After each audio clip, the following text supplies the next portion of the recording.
Episodes podcast. I'm Tim. We're back in the Missing Episodes bunker in the Levant, and I'm joined by Paul. Yes, hello. I'm back also. So, episode 3, Paul, this is our Goldfinger. Stop getting Bond right.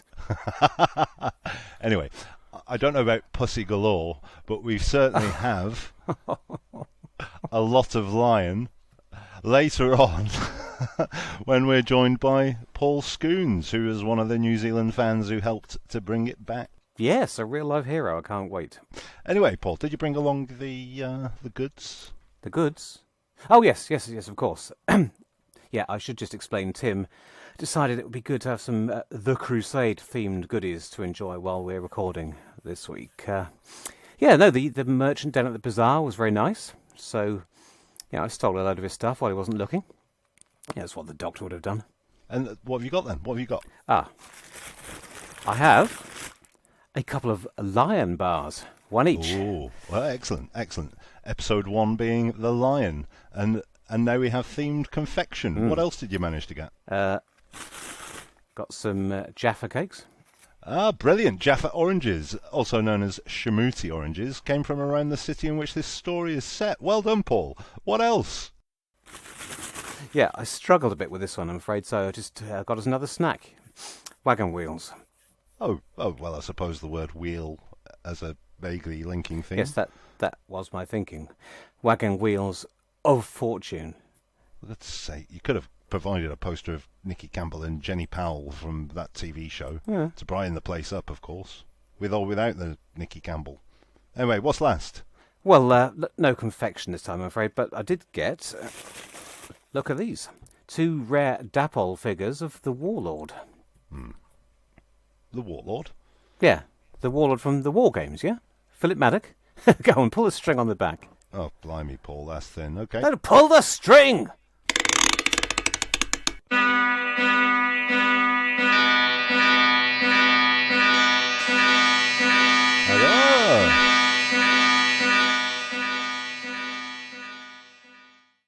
Excellent. Well, now we can begin. The Crusade, Paul. Serial P? Is it Serial P? I believe that to be the case. It's the third story affected by missing episodes, in that 2 and 4 are sadly absent from the archive. And until relatively recently, I say relatively recently, but 20 years ago, we only had episode 3, which was available on the William Hartnell years.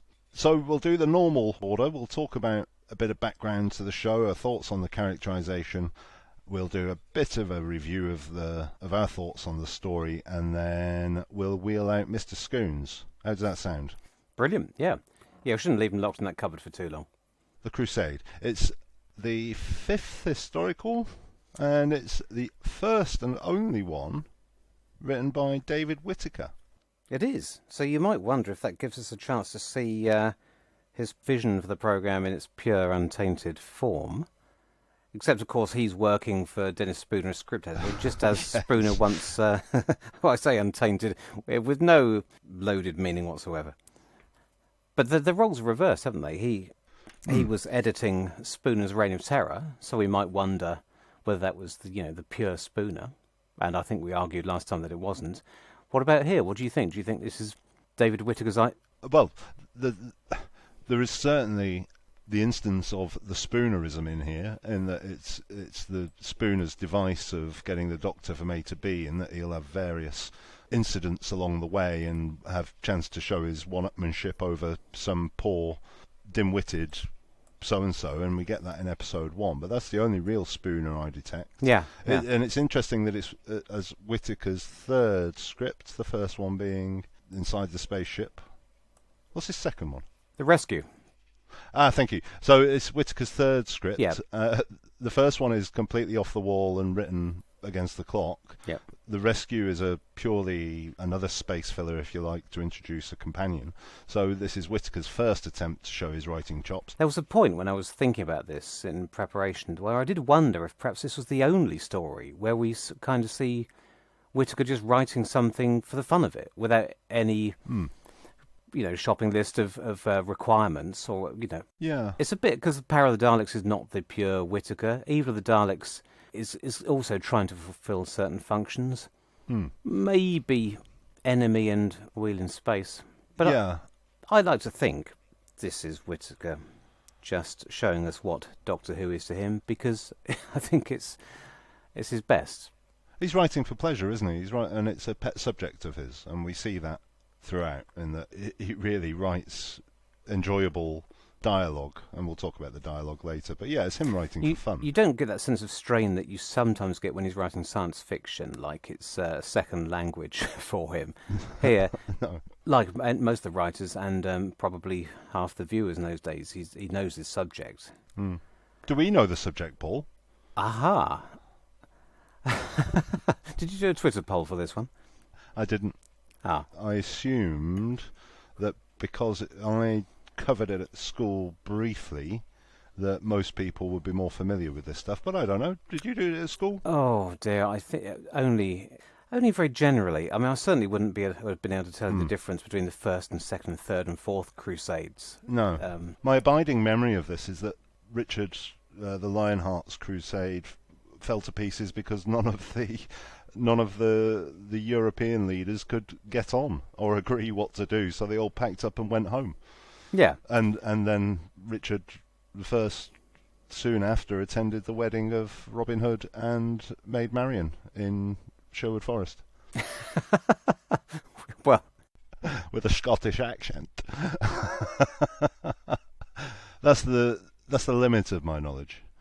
My takeaway of memory of doing it at school was it was always taught with a slightly imperialist bent, and there was a slight air of, we were the goodies and the Muslims were the bad guys, which made an interesting contrast. It wasn't told overtly like that, but it was told with this sense of imperialism. I think by your day that would have been less overt than it probably was. Yeah, but there wasn't any ground given to the other side, as it were, which made it remarkable watching the Crusade, how incredibly balanced it was. I think that would have seemed quite surprising to most of the viewers at the time.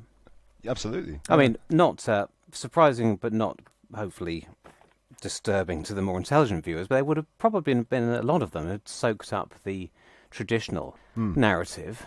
And would have been expecting from an entertainment program like Doctor Who an even more simplistic goodies versus baddies depiction than they got at school. And it's which is what you probably would have got in one of those ITV adventure programs that we were talking about last time. Yeah, absolutely. Yeah, but, I mean, interesting in that Richard, in many ways, is one of the worst villains in the piece, and Saladin comes out of it squeaky clean, as it were. Yeah, if you just look at the, never mind their actions, if you look at the way they're depicted as people, Saladin is very calm, thoughtful, sincere. Richard is angry, volatile, emotional. Yeah, interesting. But of course, this is Doctor Who, and there are heroes and villains. But yeah, it's not anywhere near as simple as previously depicted in other historicals, although there are shades of grey in The Reign of Terror. There are. The historical storytelling in the Crusade isn't very clear either, in that the politics between the players are meticulously spelled out in the play. That was a Freudian slip calling it a play, because it's very much a play, isn't it? But then the history is left oddly murky at the end. It is. The Doctor says something like, even now history must take its course, and doesn't explain what happens. No, but there's a reason for that, which I'd like to come on to later. Comparing it to the other historicals then, for me, I think we've seen a couple of different types. I think Marco Polo and Aztecs are both very serious pieces. Reign of Terror and the Romans are, in their own ways, less serious.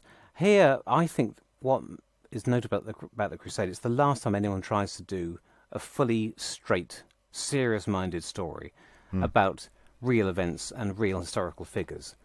It is, yeah. What's interesting about that is that Whittaker apparently was telling his writers that was a bad idea. Whether that was something he'd learned from working on those early historicals, that you just enter a world of difficulty when you try to have our heroes crossing paths with real figures, because it limits where you can go in the story. It limits how much surprise there can be, but it also limits the tone. It tends to become oddly didactic, like there's very peculiar scenes in The Reign of Terror. Well, it's not entirely clear to me that Dennis Spinner really wanted those the real personages in his story, Napoleon, Robespierre, and so on. They're kept in the background, off screen. They're just referred to when they're needed to keep the plot moving. But he's decided that it's much easier and more suitable to the tone of the programme to use his own invented heroes and villains. I don't suppose this would have been very likeable for 1965 kid at the time. It hasn't got Daleks in it and monsters, and it's very wordy. No. It's got some very adult themes. I know when the Hartnell years came out, I wasn't particularly fond of The Wheel of Fortune, to be honest.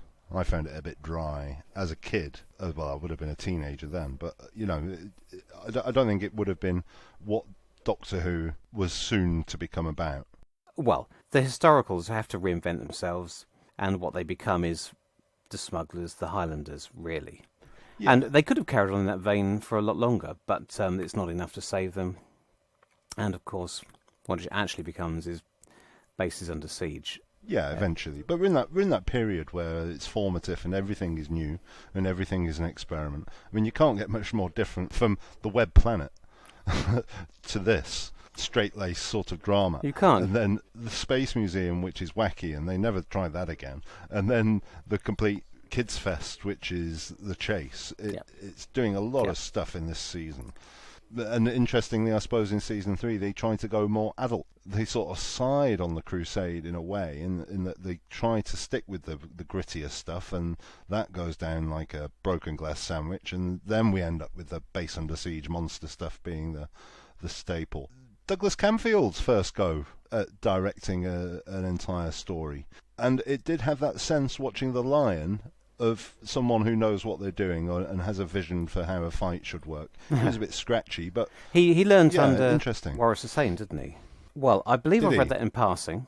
That he was Waris Hussein's right-hand man, and there's a lot of similarities, I would say, in their ability to get the most out of that limited multi-camera setup, keeping nice and close. It certainly reaches new heights in the dialogue-heavy scenes. But I think episode 3 is probably... It's almost like episode 3 of Enemy of the World in this respect.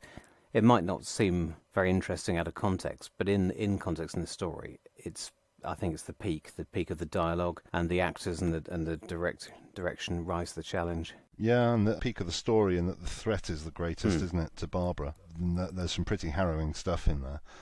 When did you last read the Target book? It would have been one of the first I read. Not in 1965 and not in 1973 either, but it was one of the first. And then again last week. Oh, did you? It's not. It's rather good, isn't it? It is rather good. I haven't read it for a few years, but I particularly love the early 3, the 2 David Whittaker ones, the Daleks and the exciting adventure with the Daleks, and then Bill Strutton making the Web Planet make sense, and then we have the Crusade. It is rather good. My memory of it is that it has a slightly different ending. In the TV show, Whittaker had the King excuse the Doctor and Vicky and sending them off with his blessings, and then they are pursued by Lester. In the novelization, the Doctor isn't forgiven for breaking the confidence or whatever the issue was, and so the book has a bigger sense of danger at the end and more of a scrambled ending and them trying to just get away from things. Yeah, interesting, isn't it, how a writer can identify things they'd like to improve upon so quickly after writing the original. I mean, it's full of change all the way through. I mean, loads of little things, like at the beginning, Vicky doesn't accompany the Doctor when they go on their shoplifting spree, which is possibly a sign that she was only there because of the requirements of television, so it gives the Doctor somebody to talk to. And in the book, he doesn't need to be, so she's not there. And it's just little things like that all the way through. I enjoyed the prologue as well, where he brings us up to speed with how he sees Ian and Barbara, who are, of course, the slightly alternative Ian and Barbara from Barnes Common, aren't they? But Ian with his body of a Greek god, and Barbara with her deep tan. He gets into great physical detail about how they've shaped up and toned up during their adventures with the Doctor. Is it the Crusade, or is it the Web Planet that updates us on what's happened to Susan? And say she's gone off to marry No, that's David here Cameron. as well. Yes. Yeah. Talking of all those amazing changes he's able to make, free from the shackles of the TV program, he changes David Campbell to David Cameron. Yeah, I'd do the opposite if I didn't do it. But and he does, in my opinion, he gets as close as he can to saying that Ian and Barbara are at it. We've moved on to characterisation, Yep. Paul. Let's run through those then. So the Doctor, well, I've already said there is the instance in episode 1, very similar to the Reign of Terror, where he has a confrontation with someone who he wants to get one over, and that comes back to haunt him. Very similar to, well, it's another clothes situation, It's odd, that, isn't it? Very Yeah. similar to Reign. We had sales from first appear in Marco Polo, so it's becoming a running thread of these historicals. They're starting to repeat themselves a little bit. I'm going to quote, as I often do, my old friend Tatwood from About Time. He refers to this second series version of the Doctor as a twinkling Doctor, which I rather like, because we are midway between. I always think of the Hartnell's strange left turn into giggling like a madman as something that's peculiarly third series, but it isn't really, is it? It's actually starts here. And I think he actually gets a bit carried away with it in the second series, and I may have maligned the series 3 Doctor. I think he's got it under control by then. But when he's not giggling, he's definitely twinkling. It's in his eyes all the time. Any chance he gets, he's looking mischievous. Well, not mischievous, but I was roaring with laughter at it about a minute in, when the TARDIS dematerialises and they're straight out into the woods and Barbara gets swiped away, and Ian takes down one of the Saracen soldiers, and the Doctor throws Ian off him, if only so he can beat him up himself. We've never seen that. We've seen that in episode 1. Well, but it's lovely. In the book, he goes for a rock to repeat his caveman trick, but yeah. Does he? Oh dear. He's morally ambiguous here, isn't he? Quite a bit. He's quite happy to steal. He's quite happy to betray Joanna, in that she wants him as an ally, but he very quickly reallies himself with the king. I found him to be quite duplicitous and morally ambiguous in this one, which was interesting. Do you think it's in any way that's a return to the early days characterization, but that's not a sign that Whittaker thinks that's slipped necessarily. Well, Whittaker likes to hark back to the very first ideas, doesn't he? I mean, he's bringing back the fluid links. And static electricity at the drop of a balloon. Yeah, indeed. Yeah. So interesting. What about Ian? Well, I mean, this is like Uber Ian, isn't it?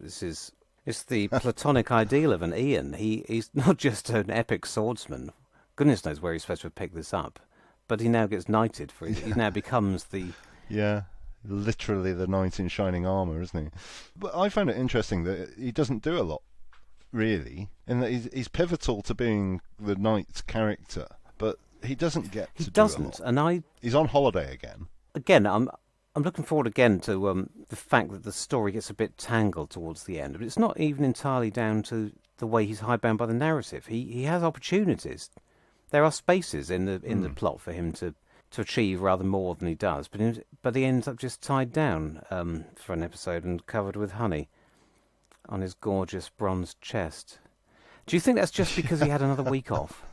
No, that wasn't his week off. No, am I just thinking that because he's on film when he's tied down? Yeah, he's on film, but he has episode 3 the week off. Right.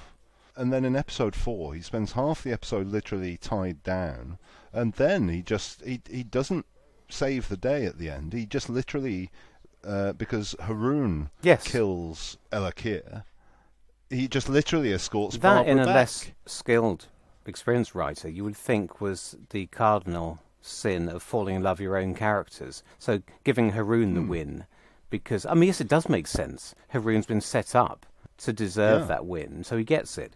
But Whittaker chose to set him up. Whittaker chose to introduce this character and make us care about him. And it is a bit clumsy that Ian just turns up slightly too late I just found it maybe a telltale sign that by the time when we did the Reign of Terror, they couldn't manage without him, to the point where even when he was on holiday for 2 weeks, he still did more than Susan. But in this, we start to see that they don't really have much use for him in this story, and they can manage without him and give him another couple of months and he'll be off, and they lose a character. I'm not saying they lose Ian, because they obviously don't. They replace with Stephen. But they lose a character, and Ian isn't the central heroic figure that they require anymore. It's not so much that they're thinking Hartnell can do the action, but what they might be thinking is the Doctor is now firmly placed as the hero. He still has shades of grey here, but that's why Ian is becoming less vital, isn't he? But in contrast to Ian's lack of stuff to do, we've got Barbara. Yes. It's her tour de force, isn't it, really? Yeah. On paper, you might think it's not a very strong outing for her, because she's being lusted after as usual. She's locked up, almost a damsel in distress on paper, but in practice, because this is Barbara, this is not the case. She's constantly trying to escape. She's using her wits to survive and understanding her enemy. I think Jacqueline Hill is absolutely fantastic in this, and in that episode 3, which I didn't appreciate before, but have done, more recently. I think it is a tour de force. There are some very adult themes in this, aren't there? Implied rape, torture, being told to kill Haroon's other daughter in case of capture. I don't suppose this was standard fare for kids' TV in the 60s. I don't know, but it just positively shocking, some of it. That's a Sean Connery line, but not intended as such.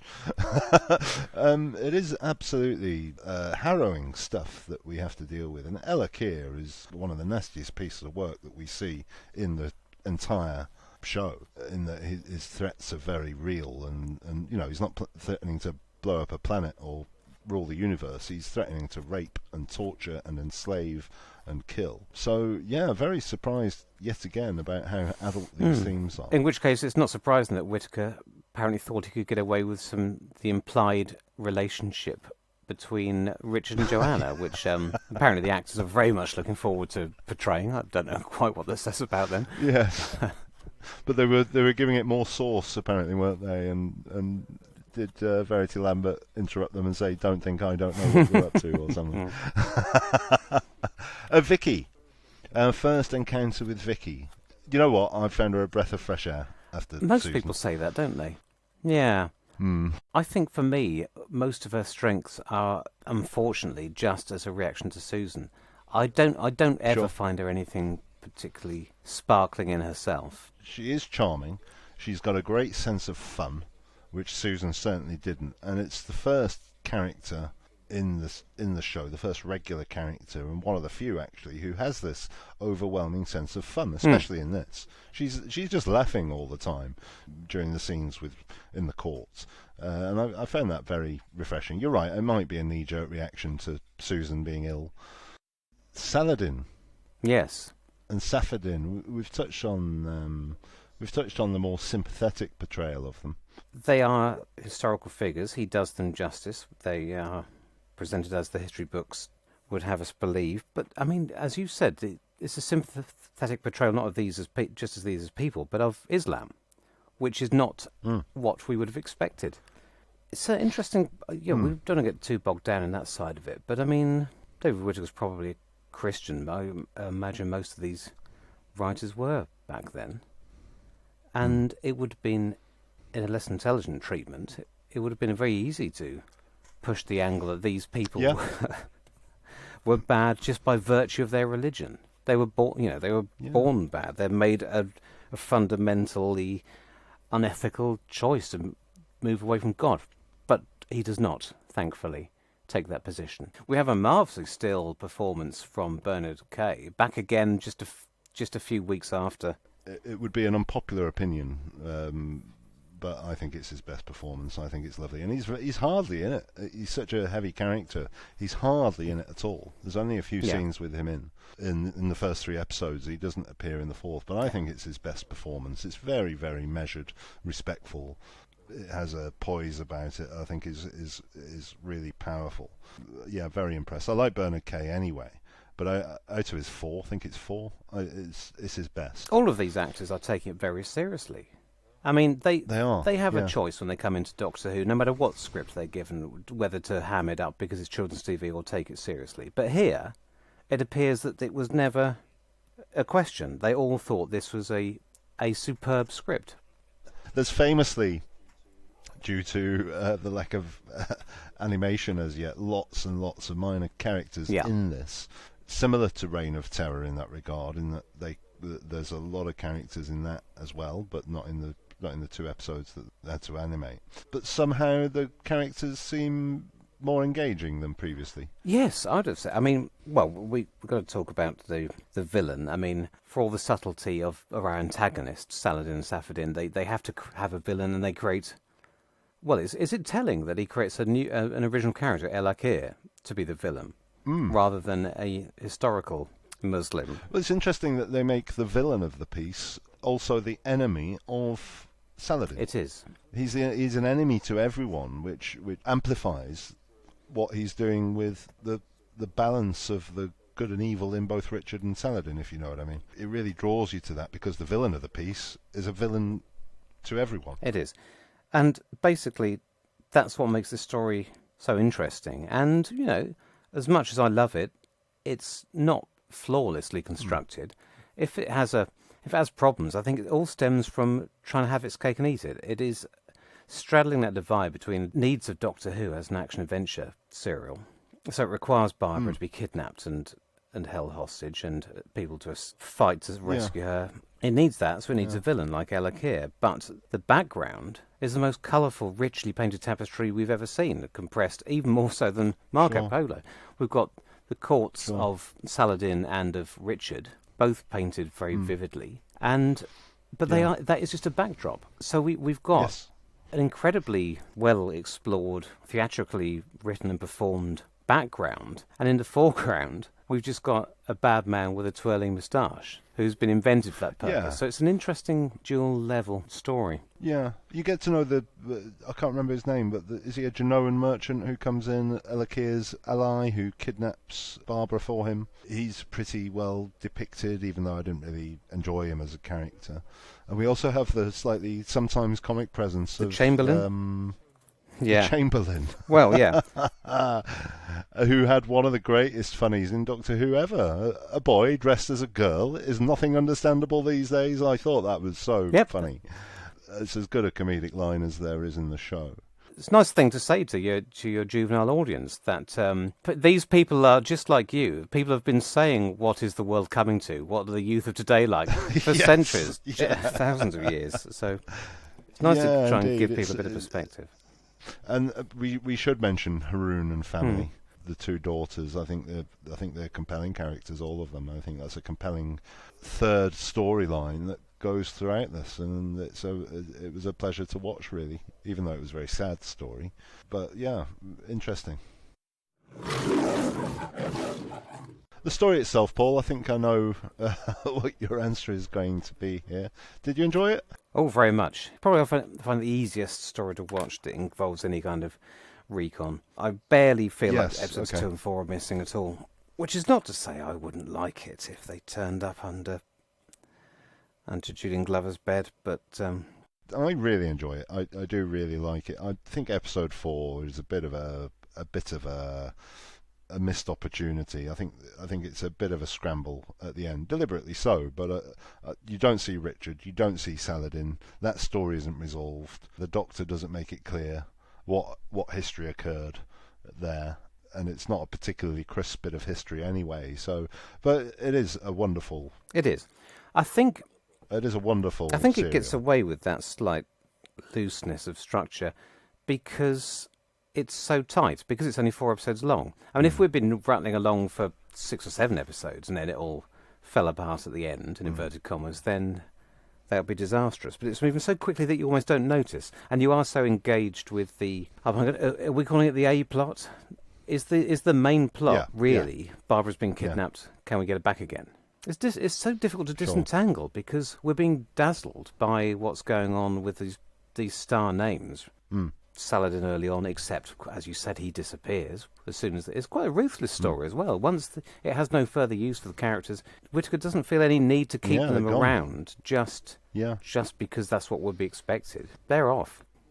The story itself for me is quite an island of sanity in amongst a load of stuff which I don't get on with so much. So the web planet just before, the space museum and the chase. I don't really rate any of those. I mean, I appreciate they all have their virtues, but it is a real island of good TV in the middle of a load of 60s experimental sci-fi. And it's certainly one of the two highlights of season 2 for me, the other one being the Time Meddler, of course. I don't really care for Dalek Invasion of Earth, to be honest, although we'll probably lose listeners now I've said that. Yeah, you've lost me, I'm off. Yes, famously, one of the tenets we were handed down in our youth from the fans up on Mount Sinai was that this script is not just one of the best scripts ever in Doctor Who, that it was Shakespearean. It was the best play Shakespeare never wrote. I think Mr. Jeremy Bentham used to say, was it Ian Levine? One of them sort of fellas. JVR, one of them. What do you think? Do you think the dialogue is Shakespearean? They find interesting ways of delivering something in a period. It comes and goes. I think it peaks in episode 3, and it's mostly when the Doctor and his companions aren't involved, because you can't really have them suddenly talking in iambic pentameter. So the more elevated the drama becomes. So it is mostly the scenes of Richard and Joanna and Lester. And there are some very, very, very nice speeches and couplets. And it does get there. It's pastiche stuff, but it's there is some really good stuff in there.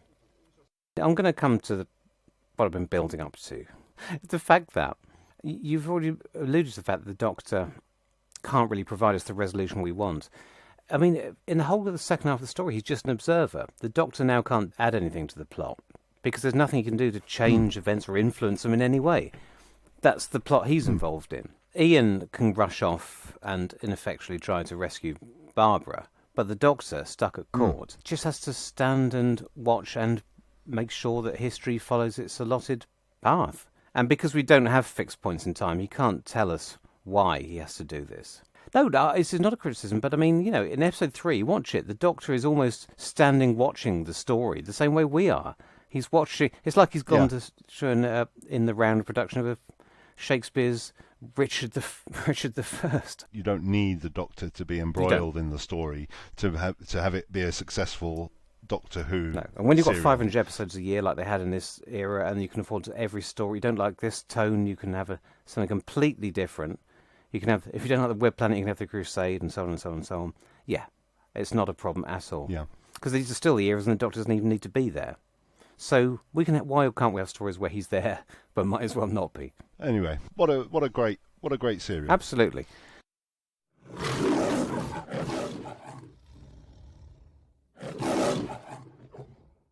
So now we're joined by Paul Scoones, who is the former president of the New Zealand Doctor Who fan club for 20 years, former editor of the Time Space Visualizer fanzine, author of the comic strip Companions 1 and 2. He also appeared on the Strip for Action DVD extra. He's author of various DVD production subtitles and Blu-ray. He's done Blu-ray production subtitles for Earthshock, co-authored on Trial of the Time Lord and Battlefield. He's author of the hardest fan novelizations on the planet to get hold of, Resurrection of the Daleks and Shada. He appeared on the Lost in Time DVD. And he also has helped to find an episode of Doctor Who. How are you, Paul? I'm good. I do apologise for that very long list there. Shall we talk about The Lion? Oh, is that what we came here for? Can I ask before we talk about it, Paul? I don't want you to review it by any means, but what were your preconceptions about The Crusade? Or what's your opinion of The Crusade as a serial? Just very briefly.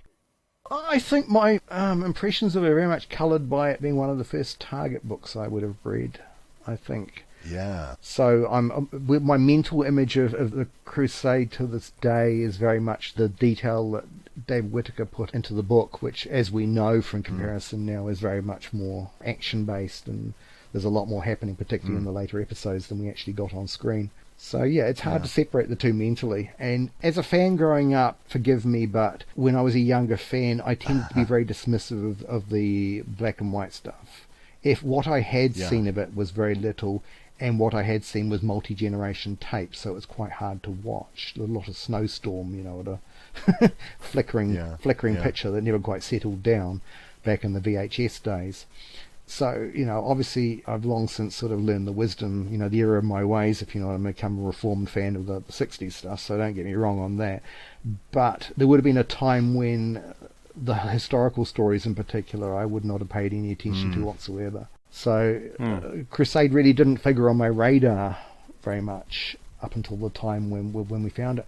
Because I wasn't someone who looked for missing episodes. You know what I mean? I didn't have any expectation we'd ever find anything in New Zealand, so I wasn't actively looking at any point. And so I never was sort of running through my head, what if we found this, what if we found that? That just wasn't part of my mindset. So I didn't really have much impression of the Crusade. It was just another entry in the program guide.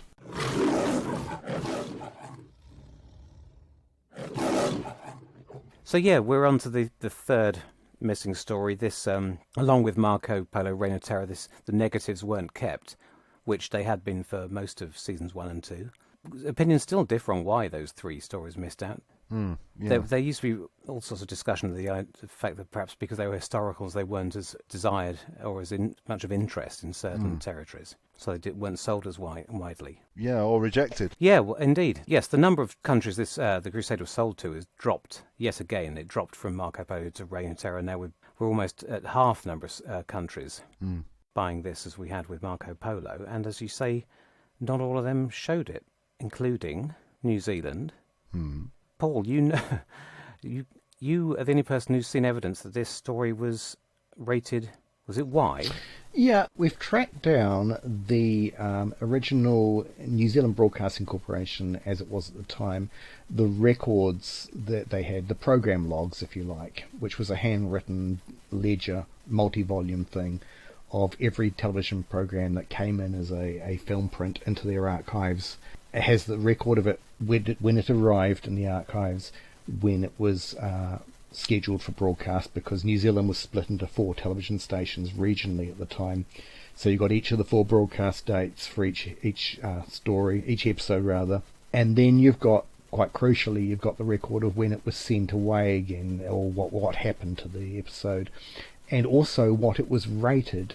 So the New Zealand rating system at the time, obviously every episode had to be checked by the censor and approved or disapproved. G was the general rating, obviously, which meant it could be screened any time of the day, and Y was more of a sort of a young adult rating, which was, I think, from memory, had to be 7:30 or later in the evening, which obviously they wanted Doctor Who as a family program to be screened on a G slot, ideally. And on these ledgers that I just talked about, the line is actually logged as G along with the rest of the story, but on the actual film can itself it was Y, which meant it would have probably been rejected because it wasn't suitable for screening in that general family slot. So they probably would have gone no. The same way that other stories at the time were because Web Planet was rejected for it was a Y. Astonishing. From a 60s censor point of view, the Web Planet is a story that has no human characters other than the TARDIS crew. It's these alien creatures on this planet, and they probably thought for a general audience it isn't quite. It's a little bit alarming. And same with Dalek Invasion of Earth, because Dalek Invasion of Earth's got some sort of scenes of violence and dead bodies and everything. You can see their reasoning from a 60s viewpoint. If you put that sort of mindset on of something that's very much more of a conservative viewpoint of how audiences reacted to television in the 1960s, you can see their reasoning, but what we don't know is why the Crusade wasn't screened, because we've got these 2 conflicting records. Our suspicion is that the annotation in the ledger is wrong and it should have been a Y, or that it was originally rated G and then someone had a rethink and gone, no, there's a little bit too much sword fighting and violence in this one, it probably should be a Y. There's some very adult material with Ella Keir, isn't there? Threats of rape and that's torture right. And all that sort that's of right, stuff. but then by the same token, the Time Meddler's screened here, and that's got, threats of rape in it too, so... Yeah. Jumping in just quickly on a point you made. You said there were 4 regions. Did they bicycle around the same prints? Yes. From station to station? No, they never screened on the same day. So you would have 4 regions were Auckland, Wellington, Christchurch and Dunedin, which were the 4 main centres in New Zealand. And there was no particular order. Usually it was, say, Wellington or Christchurch that got them first. Christchurch was the very first region to screen Doctor Who. And as a side note, we were the very first country outside the UK to screen Doctor Who in the entire world. So New Zealand has that claim to fame. But if a story stays screened in Christchurch, it may then screen in Wellington a week later, Auckland, say, a couple of weeks after that, and Dunedin maybe a week after that. So the closest an episode would ever screen in New Zealand would be in a space of 4 weeks. And yes, it would literally be put on a train or a truck or something, and as you say, bicycle. There'll be one film print. One film print would come into New Zealand. That film print would be physically edited. If any cuts were needed, they would actually physically snip that film. They would probably put their own NZBC leader on the front of it, and then it would just be shunted around the country to each of the 4 stations, screened as scheduled, and then it would go into storage in New Zealand until such time as a decision was made about what to do with that film print. And that's what happened with all the 1960s film prints of Doctor Who.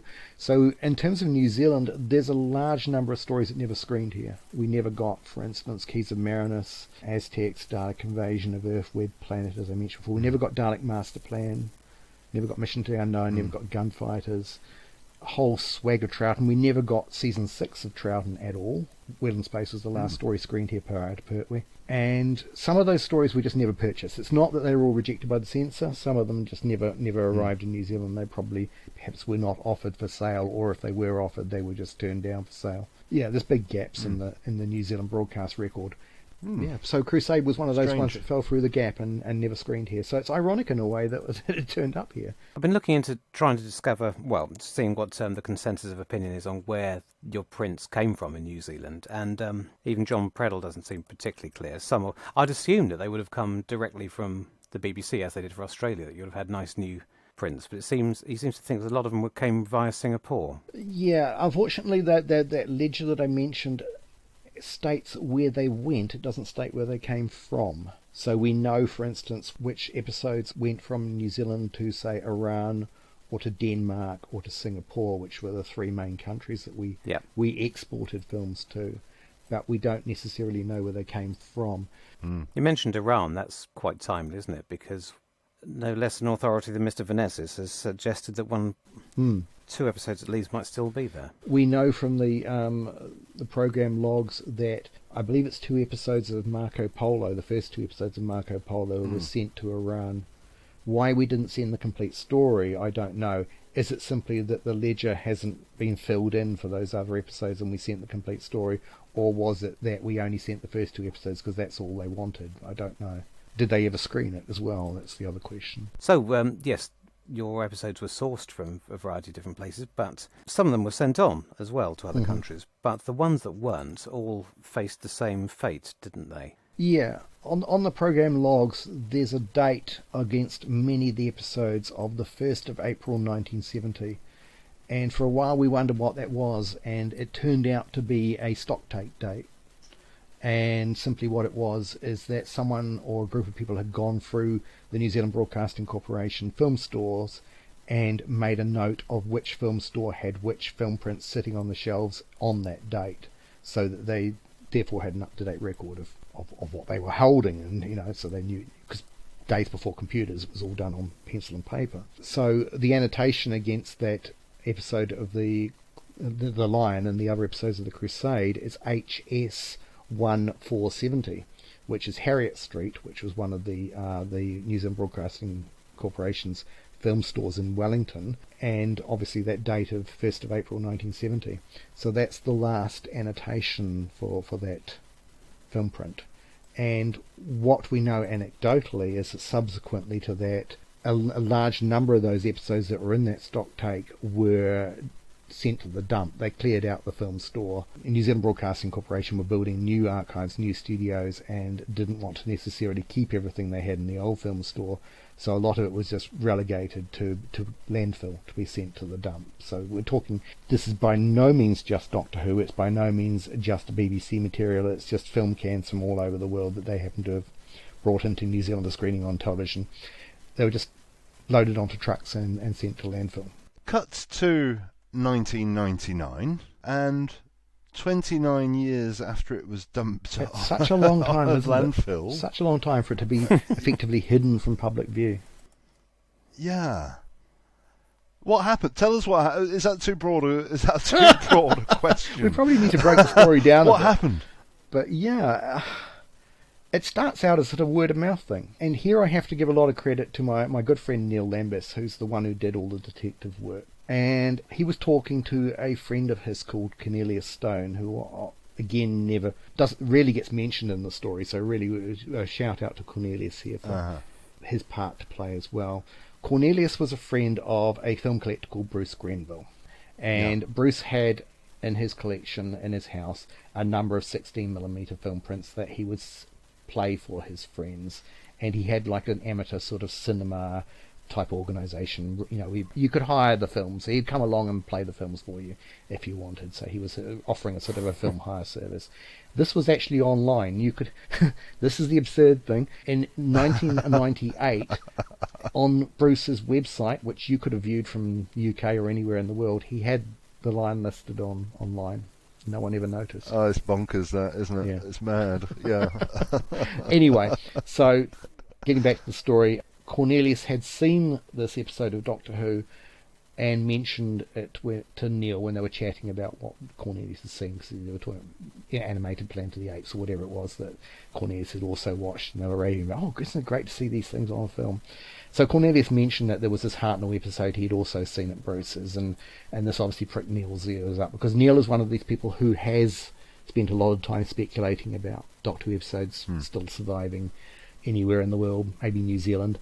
And Neil's got a background as a film projectionist anyway, so he's got an actual interest in the subject. So Neil established from talking to Cornelius that it was an episode of the Crusade. They got that far, and the belief generally was that it might be the episode that existed on VHS.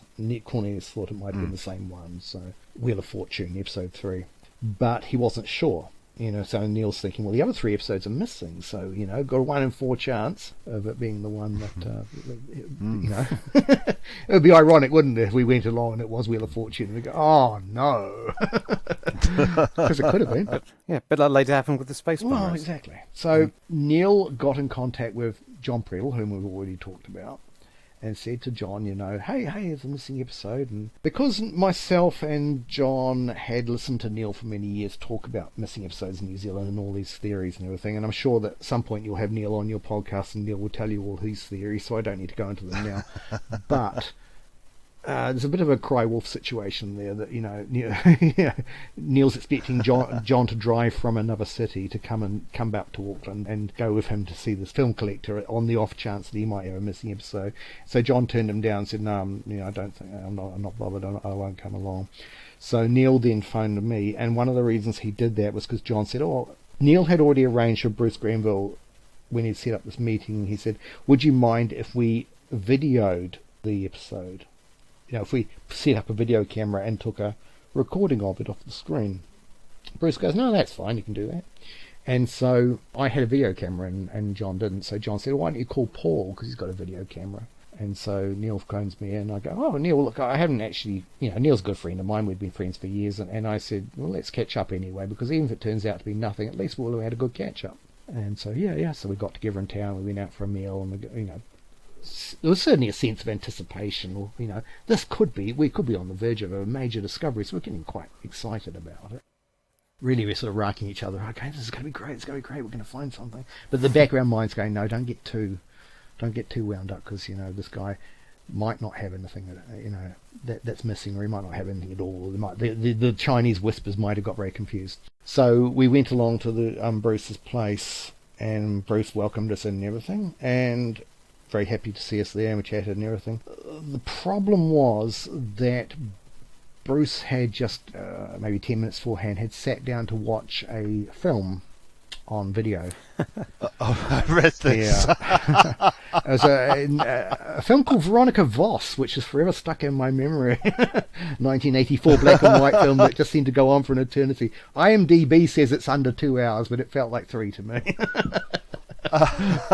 So we basically had to very politely sit through this entire film, and as we were doing so, my feeling was that this is how you get wound up. This is how hoaxes happen. Yeah. You know, you've been pranked, basically. You get to the, you know, you've been waiting there all evening. Oh, we've got nothing, you know. Yeah. Yeah. You've Got a video of Rick Astley. yeah, on the end you've of been it. had. Yeah, exactly. You've been rickrolled. You've been had. You know, someone jump out. You've been pranked. So that was my feeling of, you know, I was getting more and more despondent as we were watching. And I think Neil picked up on that, because at some point he sort of turned to me and goes, no, it'll be all right. Stick with it, you know. So very politely, because I didn't want to upset him or walk out on him or anything. We suffered through this film. And then afterwards, Bruce goes, it's getting quite late at night by this, so it's getting into, and I was saying, I was half expecting Bruce to go, oh, it's too late now, we'll do it another time. But no, Bruce goes, no, let's put on the film. Let's just do it. So we put on the film. Another thing to consider, and this is something that's only just occurred to me, when we got there, it was probably still daylight, and therefore actually putting the projector on might have been too early in terms of actually being able to see the film. That might have been, right. in Bruce's defence, that might have been part of his reasoning, although I don't remember him saying so at the time, is he might have been waiting for it to get dark so he could actually screen it. It's never occurred to me until I was telling you that right now. There you go, there's exclusive for you. So because this is January, right? And early January, this is New Zealand, so that's a height of summer for us. So it would have been getting dark about maybe 9 o'clock in the evening. There you go. Yeah. Gosh, that's a mystery solved, isn't it? That's why we were watching Veronica Voss on video. Because the Veronica Voss wasn't on the projector, it was on the video. You know, it was just on the television. Well, there you go. Oh, you see, I've been maligning Bruce all these years. Sorry, Bruce. Isn't that funny, all these years later, when you retell a story, how things occur to you? But he could have put on Back to the Future or something, couldn't he? Terrible. All those times I've told the story and grumbled about him, and oh dear, totally unjustified. I feel bad now. Anyway, get back to the story. So at the end of it, Bruce says, right, we'll set the projector up now, and you can set your video camera up and we'll play the episode for you. And at this point, Neil and I are still very unsure about, obviously he's got a physical film print, that's pretty obvious, and it's probably Doctor Who, because why would he go to this effort if it wasn't? But we still don't know, you know, which episode it is. And Bruce says, I think it's called The Lion. And we're going, well, that's one of the missing ones. So we're kind of getting a little bit anticipation at that point. And because the agreement we had with Bruce was simply, we'll come round, we'll watch it, we'll video it. And my video camera had an open mic, so obviously it's picking up all the sound in the room. We were like, we'll just all stay very quiet and watch it so that we get a good copy on the video, right? So we were restrained in our reactions, obviously. So once Neil and I saw the beginning of the episode, and it started out, and we could see that it was the beginning of the story, and sure enough, there was the title, The Lion.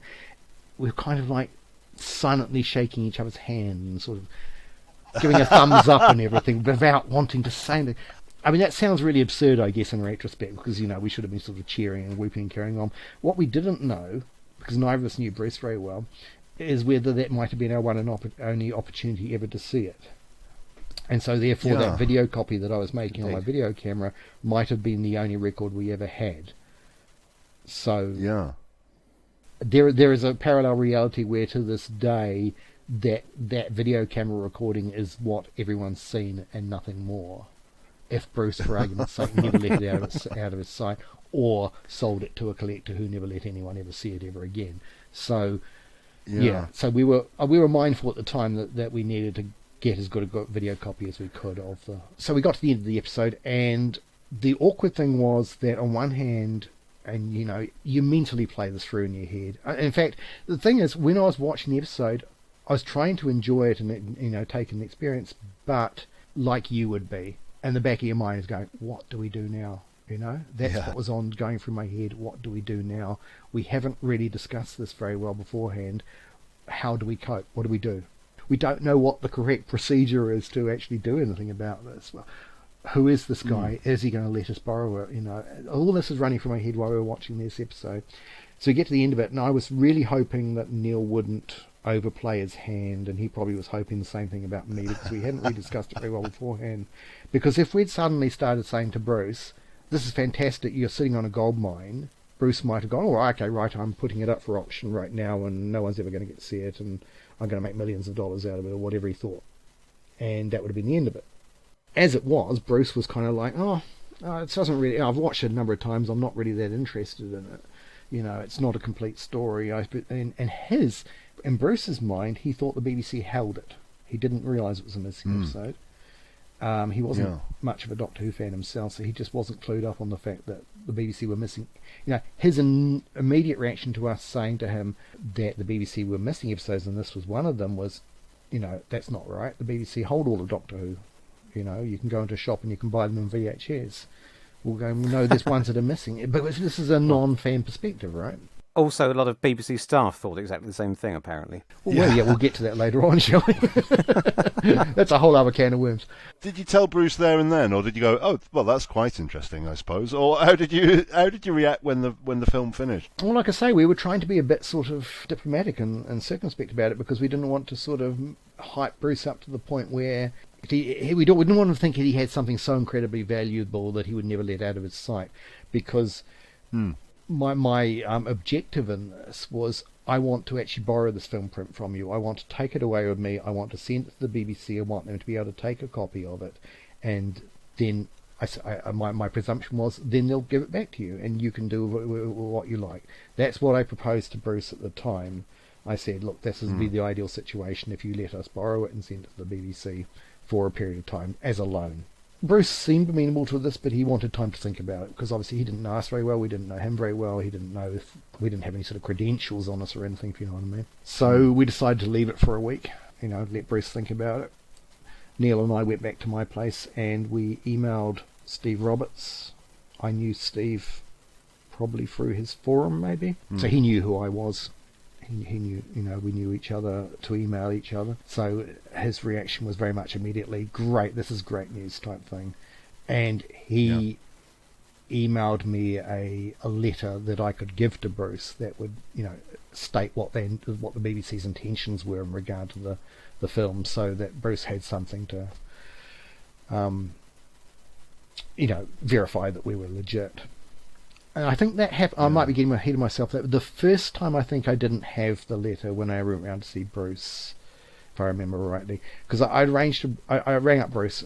Neil had to go home to his own city, so I had to do all the legwork after this point. So Neil had done all the detective work. Neil had invited me along. Everything in terms of finding the film, in terms of finding Bruce, arranging the film, the screening, actually getting in contact with Bruce, doing all that legwork, inviting me along, that's all Neil. Neil deserves all the credit for that. That's Neil is the one who found the film. I'm the one who returned it, if you want to break down the responsibilities there. So this is where I come into play, is I was responsible for negotiating its return once Neil had gone home to his home city of Whangarei. And so I rang up Bruce a couple of days later and said, I didn't leave a week because I thought someone's going to hear. We're going to lose our opportunity. So I rang up Bruce and I said, look, hello, remember me and all this, and thank you so much for letting us see the episode. How do you feel about loaning it to the BBC? Would you mind if I come around and pick it up? And he goes, oh yeah, come around in the evening. So I thought, this is easy. So I thought, right. Well, I drove around to Bruce's after work and go, right, hi, here I am. And Bruce meets me at the door, goes, no, I've changed my mind. Oh no! I've decided that I don't. You might take the film away, and I might never see it again, and I'll never know. I never hear any contact from you, and I've lost my film type things. Fair enough, Bruce. You don't know me very well, and I could just be, trying to steal your film. So I think at that point I went back to Steve and got an official letter from Steve emailed through that I could print out and send and give to Bruce. So I think that was the point at which it turned from, I got some backing, if you like. Because the second time I went back to Bruce, he looked that over and said, yeah, that's fine, and handed me the film. Fantastic. But the thing that sticks in my mind to this day is walking away from Bruce's flat with the film in my hand And it was a very long, steep driveway that I had to walk up, and Bruce was standing at the door watching me. I just kept thinking at the back of my mind, any moment now he's going to go, hold on, no, wait, come back, I've changed my mind. I just thought, this is just, get to the car, get in the car, drive away. But yeah, I was in constant contact with Steve, and Steve said, look, the best way to get this film back to me securely is if it goes directly to Steve's address, not to the BBC. Because if it goes through their mail room, there's the risk that it might go to the wrong department, might get missing. Anyway, arranged all that with Steve, and I'd already posted Steve a copy of the VHS, so that he could, because at a point when we didn't know if we could borrow the film, so at least he had a copy. And then Steve said, look, the most secure way is to use FedEx to get it from New Zealand to the UK. And I go, Steve, you realise how much money this is? He goes, that's all right. You'll be reimbursed by the BBC because they want to get this back. I hear you laughing already, you know this, but anyway, right. So I dutifully do all this, and out of my own pocket, own Visa card, send the film print via Express FedEx to the UK, and it's so fast that Steve receives it long before he gets the VHS copy, even though they've been posted earlier. And so that's all secure. He's got the film. Film's fine. Brilliant. Everything's good. So from that point, I can sort of breathe a sigh of relief. And this is probably where we should talk about where it came from, really. But Bruce acquired the film in 1998, so only about 6 months before we found it in his possession. And Bruce had found it at a film fair in New Zealand. He'd bought it for a grand total of $5, which is next to nothing. And it just basically, the reason why it was so cheap was because it wasn't a complete story. It was, no one realised it was a missing episode. None of these film collectors had any idea that there were missing episodes of Doctor Who. And in the time after the discovery, after we returned to the BBC and we were like going, well, where did this come from? We realised it was originally a New Zealand Broadcasting Corporation print. There was, markings on the film can or the film itself which identified that. There was no doubt about that. And the research that we did after the film was returned to the BBC, a good friend of ours from Wellington called Graham Howard did a lot of this footwork. He had discovered what had happened was that when the films, and we're talking lots of films here, not necessarily all Doctor Who, but films from this film store in Harriet Street that I told you about before, had been sent to the dump, maybe multiple trucks, maybe multiple dumpings, not necessarily all on the same day. A film collector had got wind of this and had made arrangements with the guy who was doing the dumping that he would just, on the sly, would just help himself to, rather than this guy putting them all in the dump, he'd turn up with his van and he'd load a number of these film prints into the back of his van, and I don't know, maybe there was an exchange of money, I don't know. The details are too long lost in the past. But the reality was that quite a large number of film prints ended up in the film collector's possession, which were meant to have gone to the dump, and the paperwork was basically, they've gone to the dump. This was a fraction of the dumping. So in other words, he wasn't allowed to take everything because, the guy had to have been seen to have dumped a lot of the stuff in the landfill. If the landfill didn't have any film pans in it, questions might have been asked. He saved hundreds of prints, didn't he? But is that out of thousands, do you think, maybe? We don't know quite how many there would have been. Like I say, there might have been multiple trucks worth. He took 321 films. Right. We know this because he produced a 17-page type list of all the films that he'd rescued from the dump. So we know what he rescued. There's like episodes of Man from Atlantis and Voyage to the Bottom of the Sea and all sorts of things. It's totally random because he was just basically just probably at some haste and covertness, shall we say, just grabbing what he could find. And I don't know if he would have even been looking out for anything in particular. So it's very much a random assortment of stuff. And unfortunately, we can do the mind games, but there could have been lots and lots of Doctor Who episodes in that dump. There could have been, the truck could have been dumping lots and lots of film prints of Doctor Who. It just so happened that one of them got picked up by this guy and taken, and that happened to be the Lion. None of the other film prints on his listing were Doctor Who, only that one print.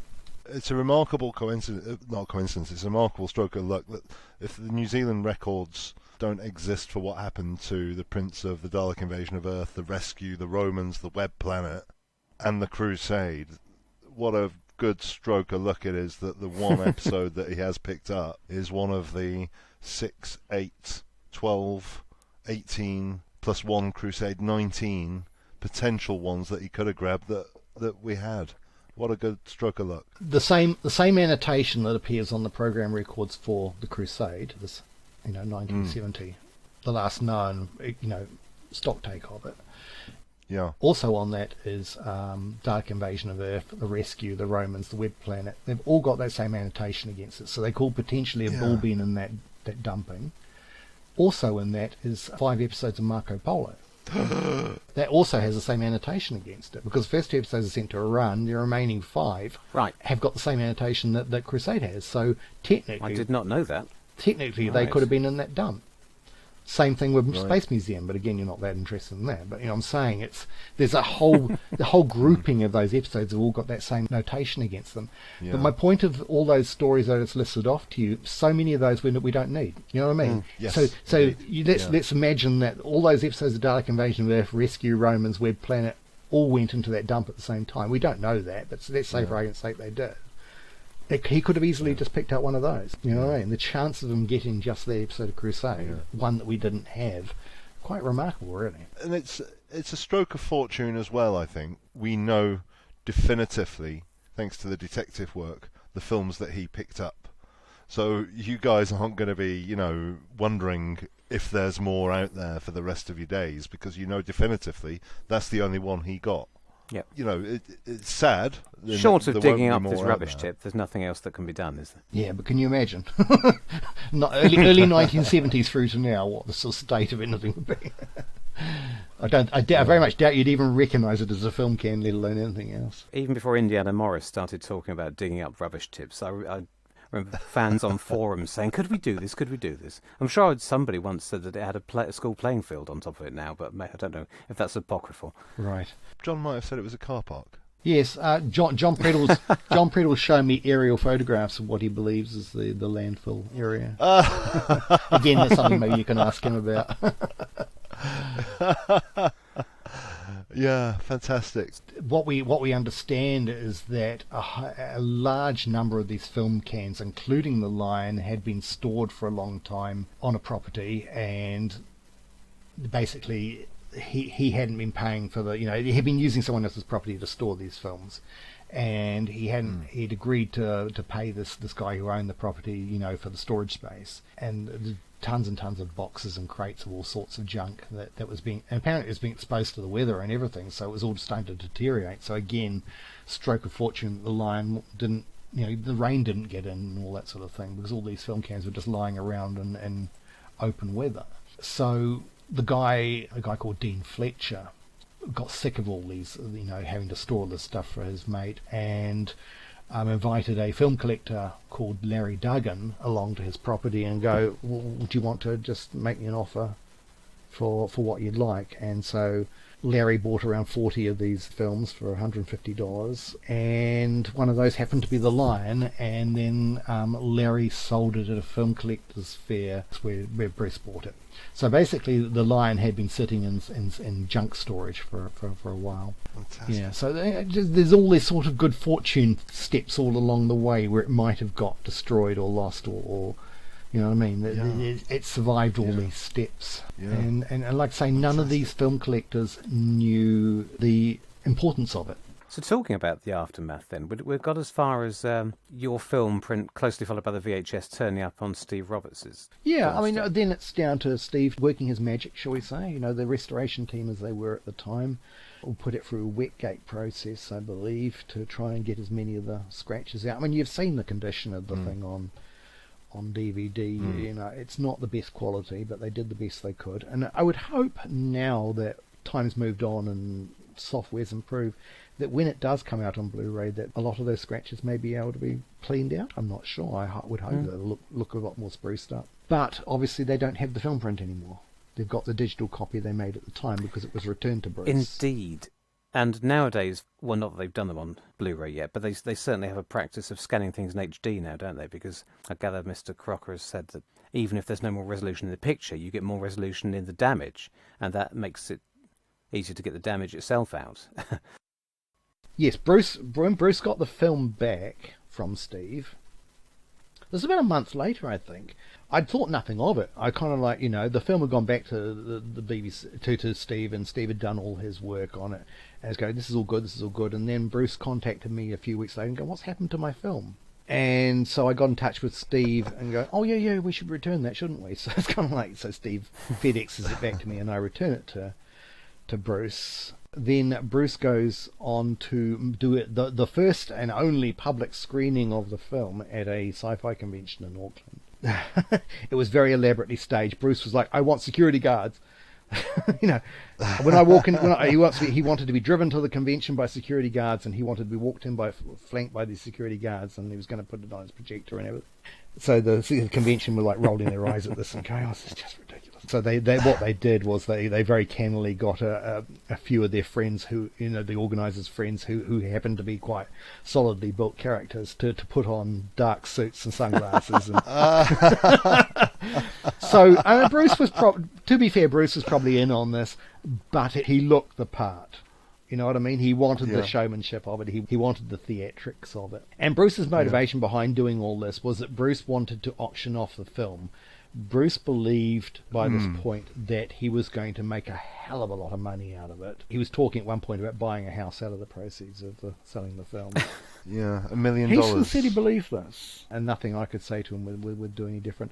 When it went public, and I was interviewed by one of our newspapers, the very pushy reporter was like, how much is it worth? How much is it worth? And I just pluck a figure out of thin air. I said, it might be £1,000, maybe, I don't know.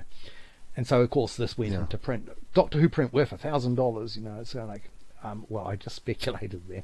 But Bruce was like on to me going, it's worth far more than that. You've really undervalued it. It's ridiculous. It's one of a kind. It's going to go for millions of pounds, and I'm going to make a lot of money out of it.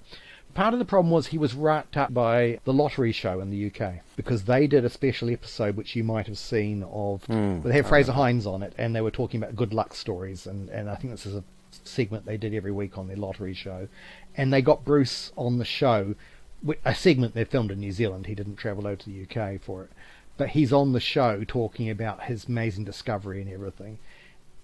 And I think that the lottery show, because obviously they're associated with £1 million draws and everything, I think they just got cemented in Bruce's mind what an amazingly good fortune he had by owning this film print. So they probably racked him up to a certain extent in terms of making him think that he was sitting on this golden lottery ticket. And so he engaged an auction. He didn't go through eBay or anything. He engaged an auction house here in New Zealand to put it up for international auction at enormous marketing expense. And there were very few bids, and it didn't reach reserve, and it didn't sell.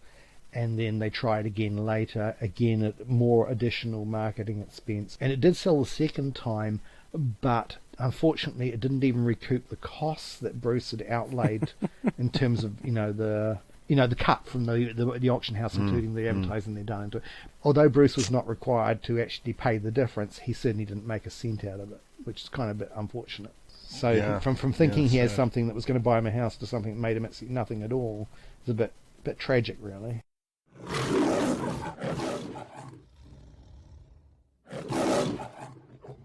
I did say, because obviously this is as much Neil's story as mine, that Neil really ought to be represented on this episode.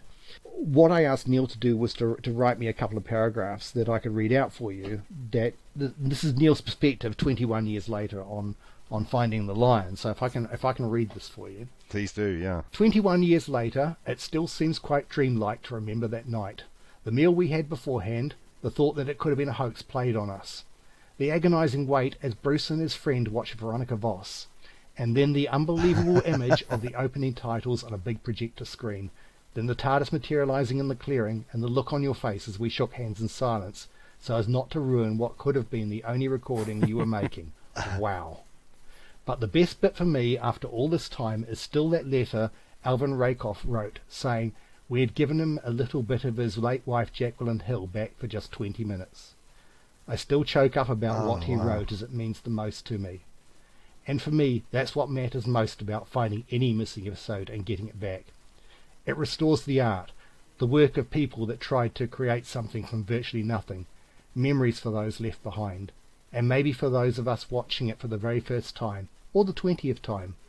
The fact that despite the wobbly sets, the black and white and the low budget effects, it's you and me, and all of us, with the Doctor and the TARDIS having an adventure. And once upon a time, 21 years ago, we saved the Doctor. Brilliant, Neil. Brilliant. Hear, hear. Absolutely fantastic. Well done. I hadn't heard about that Alvin Rakoff letter. That's amazing. Yes. That's beautiful. Yeah. Because people often talk about, when fantasizing about episodes coming back, saying it would be nice for so-and-so to see it and so on and so forth. But that's a really tangible piece of... Years later, Fraser Hines came to New Zealand, and it was only about 5 years ago, I guess. Neil and I met him, and we explained who we were, and his eyes lit up and go, "Oh, you're the guys behind the lottery show thing I did." So yeah, it really meant a lot to him, and it meant a lot to Neil. Neil, a huge fan of Patrick Troughton and Fraser Hines. That's his era of Doctor Who, is the Troughton era. So to actually have Fraser recognise who Neil was really just blew Neil's mind. It's kind of like, this is just dream come true. But you can tell from Neil's words there just how, even all this time later, it means so much to him. It's just, it's the most important thing Neil's probably ever done in his entire life, probably. You know what I mean? It's just so important to him. And I'm sure, I really do hope you get the chance to talk to him, because he's got so many interesting stories to tell. Yeah, well, hopefully, Neil, if you're listening, you'd be very welcome to come on, perhaps to tell us about the Macra Terror.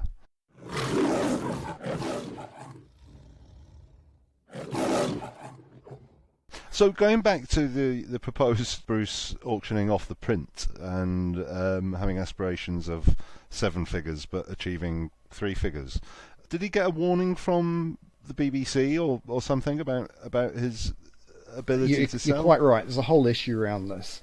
And in retrospect, looking back all this time later, I think the problem is that we were a test case, in the sense that prior to that time, you would have seen many articles in Doctor Who magazine. You'd have seen Doctor Who books. You'd have seen even like the documentary on the Weiss Warriors VHS, all talking about Doctor Who missing episodes, and all saying, if you ever find anything, the BBC would love to hear from you. That whole sort of ethos. If you think you've got a missing episode, please get in touch. We'd love to get them back. That was the message that was put out there. And so that was the general impression in fandom. If we found something, it should be returned to the BBC, because they'd love to have the episodes back and make the series that more complete. That's always been the understanding, and that's probably quite sincerely what everyone meant. But I think that prior, if I might get this right, prior to the line, I think that most, if not all, of the film prints that had been discovered came from television companies. Would I be right in thinking that? Certainly the find before that was Tomb of the Cybermen, which had come from Hong Kong, from the television station. I think there were a handful that had come via private hands. collectors. Yeah. But I think they'd always been returned to the BBC via the sort of fans who had BBC contacts, who could smooth over that sort of issue. Yeah. So this might have been the first time, for at least for quite a while, certainly maybe... Something coming out of the blue. Yeah, certainly in the last decade, prior to that time maybe, that an episode had turned up in private hands and therefore had to be negotiated in terms of getting it back to the BBC and all the ramifications around that. So Bruce, being his own publicist, if you like, wanting to create a big news story about it, was putting out press releases to all the major news organisations and getting a lot of newspaper coverage and media coverage. And as part of that, Bruce was saying in his press releases and everything that his intention was to auction off the film, which raised alarm bells at the BBC press office, because, of course, from their point of view, he doesn't own the film. He can't sell off a episode of Doctor Who. He doesn't own it. Yeah. That was the official line. And so Steve was instructed to write to Bruce directly saying, look, you don't own the rights to this film. You can't auction it. You don't have... I don't remember the exact wording of the letter, but certainly it was a warning letter, basically saying, please cease and desist with these intention of making a lot of money out of this film print. And I guess too, there's also the thing that if that gets a lot of publicity, then it sets a precedent that any other film print had come to light. There would also be the expectation that this would also be a source of major revenue. So it would make the situation so much more difficult for the BBC to ever get anything else back. Yeah. So I could kind of see their reasoning, but it wasn't particularly, and it's not, can I just hasten to say, it's no criticism of Steve. He was, as a BBC employee, being told to communicate this information, so it's not Steve's words at all. Days later, the BBC had a change of heart and gone, no, hold on, this is going to backfire on us. We need to let Bruce know that while he doesn't own the copyright in the episode, he does indeed own the physical film print. That's his. So he can auction that. What about that change of heart? Was it a result of any discussions with anybody involved? It might have been Steve's input. I don't know. But there was certainly... Steve very urgently got in contact with me because by this time his letter was in the post to Bruce, the first letter, the warning letter. And so he said, look, can you just get in touch with, let Bruce know that, disregard the first letter, there's a second one coming. So Bruce was warned about this. Bruce knew to expect 2 letters. One letter saying, don't do anything, you're a naughty boy sort of thing. And the second letter saying, you're perfectly fine. Here are the legal things. You can auction your film, but you don't own the copyright. But Bruce obviously smelt a news story here, and so went to the papers. And when they got the first letter, and the Bruce, I'm being sued by the BBC. They're going to take me to court, but I'm going to get lawyers involved, and we're going to fight it all the way because totally unjust. Yeah. In the full knowledge, obviously, that the situation had been resolved. But this is Bruce wanting to drum up publicity for his auction. So my wider point is that the BBC were not set up. They were not prepared. They were not geared up. They didn't have a process, a policy, if you like. And of course, we're not just talking about Doctor Who here, because there are other programs, many other programs that they would like to have returned. And there's an interesting perspective. I got a phone call one day. This is maybe a couple of years after Return of the Lion and all the publicity had died down and everything. I got a phone call from a gentleman who was visiting New Zealand called Charles Garland. Now, this guy was a producer. I know the name. Right. Where do you know the name from? Didn't he re-edit Dad's Army for afternoon repeats on BBC One? You're quite right. So Charles Garland, he was on holiday in New Zealand, and because obviously he knew of my name, he looked me up in the phone book, and having a sufficiently unusual name, he was able to track me down and give me a call. So he was just saying, hello, and congratulating me on my part in returning the episode and everything, and it was very nice to hear from him and everything, and he was making the point that there were still episodes of Dad's Army that they were still looking for, so just like Doctor Who, that Dad's Army was incomplete and everything.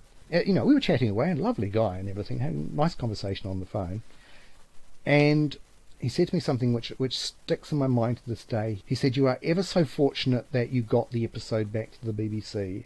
And I thought, this is an odd comment to make, so I questioned him. He said, you're going to be horrified to hear this, but the BBC receptionists, when they take calls from the public, they have a list of people they can forward them to, and these are all producers and production officers for current programs being made. There is nowhere to forward a call to if someone rings up and says, I think I've got a missing episode. So they basically say, they get turned away. They get told, sorry, we're not interested. It's not one of our current programs. And Charles Garland's perspective was someone might have had those missing episodes of Dad's Army that he was so desperately looking for and might have been turned away at the switchboard. And he had anecdotal evidence from people who worked on the switchboard, on the reception desk, that this was indeed the case for not people necessarily about Dad's Army, but people who thought they had missing episodes of any BBC program ringing up and, we don't have a number to forward you to, so we can't help you, sorry. Flabbergasting. Yeah. He was so upset about this, and so his point to me was, fantastic that you managed to get through the switchboard, and I pointed the point, well, no, we didn't. We went through Steve Roberts. And he was going, fantastic that you found someone who cared. And I think that's all credit to the restoration team and Steve Roberts in particular, that we had that opportunity. Because if Neil and I had gone to the BBC, we might have, generally, if we'd rang the main number, we might have had a hard time finding anyone. So that's just one example of, well, 2 examples, because there's the whole legal issue and also the switchboard issue, of the BBC just not being set up for this sort of thing. One hopes that it's improved to this day. But, I have this terrible feeling that if you did ring the BBC now on their general line, whether anyone would actually know what to do with a call like that, if that's still the case. The other issue, which you're probably well aware of, is that the advantage with sending the film to Steve rather than to the BBC mailroom was that it was in safe hands. That Steve wasn't going to let it out of its sight, and it stayed with him, and no one was going to walk off with it. But the disadvantage of that is that I wasn't sending it back through official BBC channels, so there was no paperwork trail to show that I'd made that delivery, right? And so right. the process of me actually being able to claim back my expenses in terms of FedExing this film from one side of the world to the other was not straightforward. Steve put me in touch with the accounts department at the BBC for me to submit my expense claim. And it just sat there for months. We're talking after the thing's already out on VHS before I got any action. So, the film's already making they're already making money on it, yeah. Yeah, wow. And it literally got to the point where I was sort of going, well, I'm happy the film's back and everything. I'm not begrudging that, but it's kind of like, could you at least... I should say, I didn't get paid a cent for The Lion. I didn't make any money. I never intended to. My thing was just get the film back. Everyone can enjoy it. Because I was thinking, well, that's all that matters to me as a fan. I'm not here to make any money. But at the same time, you're not a charity. There's one sure way to find out if they've improved their systems anyway, Paul, and that's for you to turn up the Night of Jaffa Awards. But the way I swung it in the end was to fax them a copy of my visa statement that showed the interest rate on it. And to basically put a covering note on it going, it's been 6 months.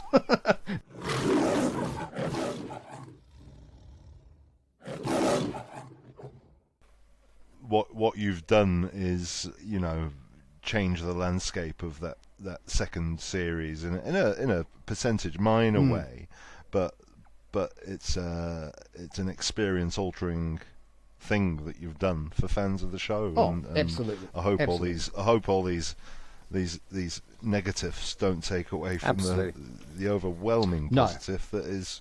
There's a very fine episode of Doctor Who that sits in the archive thanks to Neil and yourself. The point I really wanted to make there is not so much that I have all these gripes, although it does sound a bit like that, because I'm not bitter about it at all. It's simply that the amazement that what should have been a fairly straightforward process and should have been something that, in our expectation going into it, that the BBC would have been set up to embrace us with open arms and to say, hey, fantastic. And as for your own recognition, I wouldn't be at all surprised if we get season 2 on Blu-ray within the next few years, and I'm sure your name will be all over it this time. I think the right people will be writing the sleeve notes and producing documentaries. Well, it'd be lovely if I got to do the production information titles, wouldn't it? But who knows? I get told what I'm doing. Yeah.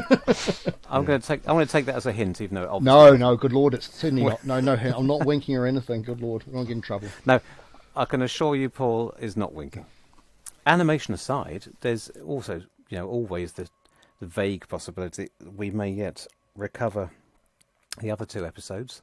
As we've said on the last 2 editions, the best hope for this story seems to be Ethiopia. There doesn't seem to be any other glaring opportunities, Tim. No, indeed not. And, Ethiopia, again.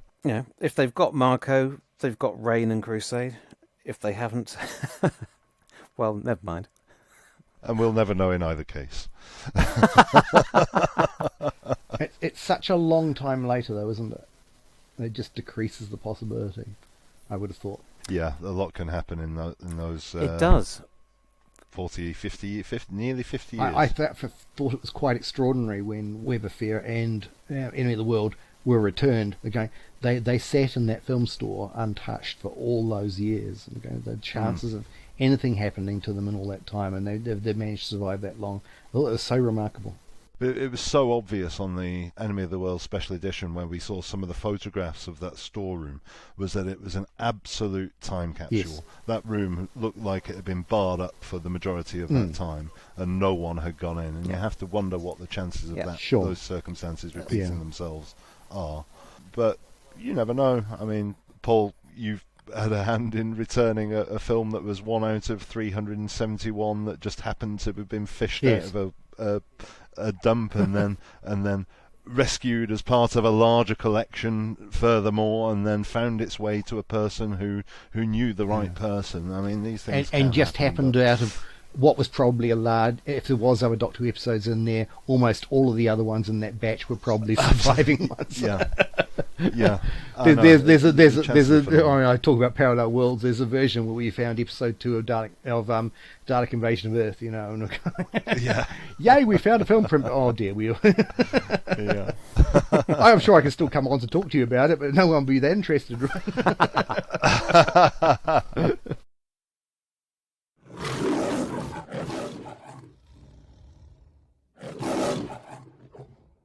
Well, Paul, thank you so much for joining us. I hope you'll come on and talk about a story in another capacity later on, perhaps, I'd love if to. you'd be game. It's been an absolute pleasure talking to you, Bo. It's not contingent on you actually discovering it. We'll have you back just for the pleasure of your I think company. you're waiting for me to find something else so I can come on and talk to you about it, right? Quite right. Pull your finger out. Thank you for negotiating this 11-hour time difference. I think it's been well worth it. Quite all right. Thank you. And that concludes our review of the Crusade. Do check out the bonus episode, which will be issued very shortly, to hear more of the interview with Paul. And please join us next time when we'll be discussing the Time Meddler with another special guest. Lastly, I'm on Twitter at Doctor Who Podcasters with a DR. Paul's at Mr. Paul Morris, and we'd be delighted if you get in touch. Goodbye.